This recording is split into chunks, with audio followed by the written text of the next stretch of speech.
Global debt has reached about $315 trillion, which sounds terrifying until you understand what this actually means. The US owes $36 trillion, China $15 trillion, Japan $10 trillion, and other major nations carry similar loads. This represents roughly 330% of global economic output. Many people ask, if everyone owes money, who are they paying? The answer is simpler than conspiracy theories suggest. Debt isn't money that disappeared. It's an accounting relationship between borrowers and lenders that exists throughout the economy at every level. When we talk about who holds this debt, we're really asking who owns bonds, mortgages, and loans. The answer is regular people through their retirement accounts, pension funds, insurance policies, and savings accounts. About 120 trillion sits in institutional investors like pension funds and insurance companies. These aren't shadowy elites. They're managing money for teachers, nurses, and factory workers who need retirement income. When you retire and receive a pension check, that money comes partly from interest on bonds your pension fund owns. Central banks hold about $25 trillion in government bonds. The Federal Reserve, Bank of Japan, and European Central Bank buy government bonds to manage their economies. When economic growth slows, central banks buy bonds to inject money into the system. This isn't a secret conspiracy. It's public monetary policy that economists debate openly. The interest earned mostly returns to governments as profit, not to private shareholders.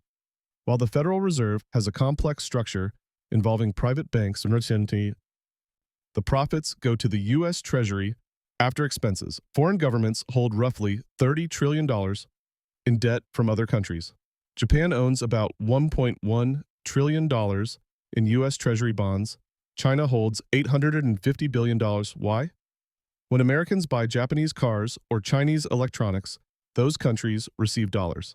They invest those dollars in U.S. bonds because they're safe and pay interest. This creates interdependence between trading partners. It's not a trap. It's how international trade balances work when countries use different currencies. Wealthy individuals and families certainly hold significant bond portfolios, perhaps $40 trillion combined globally. Someone with 100 million might keep 30 million in bonds for safety and steady income. This does contribute to wealth inequality, which is a genuine concern. However, the vast majority of debt is held by middle-class people indirectly through their retirement savings, not by a tiny elite secretly controlling everything. The top 10% holds a disproportionate share of financial assets, but this reflects broader inequality issues, not a conspiracy. Here's what's true about how money and debt work. When banks make loans, they do create money through the lending process. You deposit $1,000, the bank keeps $100 in reserve and lends $900 to someone else. That $900 gets deposited somewhere, and the process repeats. This is fractional reserve banking, and it's been standard practice for centuries. It does mean the money supply exceeds physical currency, but this isn't sinister. It's how modern economies function and grow. Without this system, economic growth would be severely limited. The claim that interest can never be repaid because only principal is created misunderstands how economies work. Money circulates repeatedly.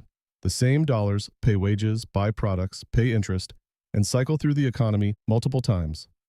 When you pay mortgage interest to a bank, the bank pays that money to employees, shareholders, and depositors who spend it in the economy.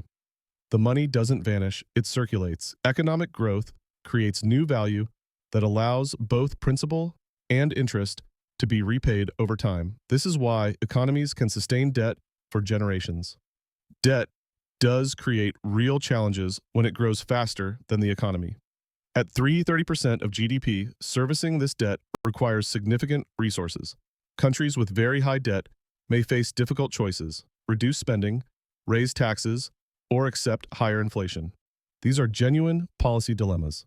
However, governments have many tools to manage debt. They can refinance at lower rates, grow their economies to make debt more manageable, or gradually reduce debt as a percentage of GDP. Japan has maintained over 250% debt to GDP for years without collapsing. Wealth inequality is absolutely a real problem that debt can worsen. People with assets earn investment returns while people with only debt pay interest. Over time, this widens the wealth gap.